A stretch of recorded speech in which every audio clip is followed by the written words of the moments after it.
Africa Times, 7th of August 2022, China defends its African finance role after U.S. debt trap comments.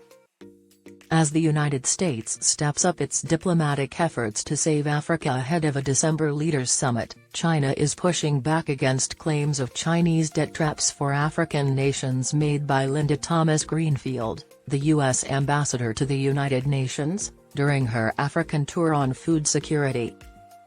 Thomas-Greenfield, who finished with a stop in Cabo Verde at the weekend, said the visit wasn't meant to compete for influence with China or Russia, but noted that as you look at what China's doing in Africa, it's clear that debt is at the center of the relationships. The remarks led to a denial from Chinese Foreign Ministry spokeswoman Hua Chunying, who said the allegations of debt traps are pure fabrications.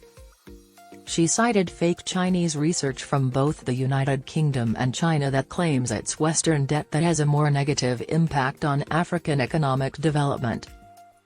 "Numbers don't lie," she said. "It is quite self-evident who is creating a debt trap for African countries." She added China's oft-repeated claim that the bridges, roads, schools and hospitals built or funded by China using Chinese labor in African nations demonstrate Beijing's commitment.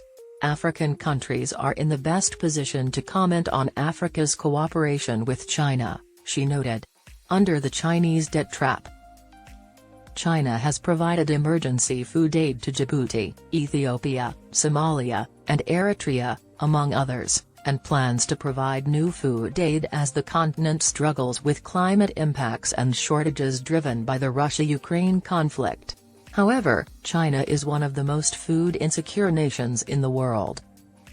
Thomas-Greenfield also visited Ghana and Uganda to focus on food aid to Africans.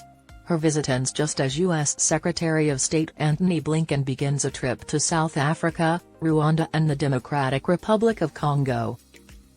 China has built farms as large as countries, using Chinese labor and capital for farming in Africa for Chinese markets. This is colonization,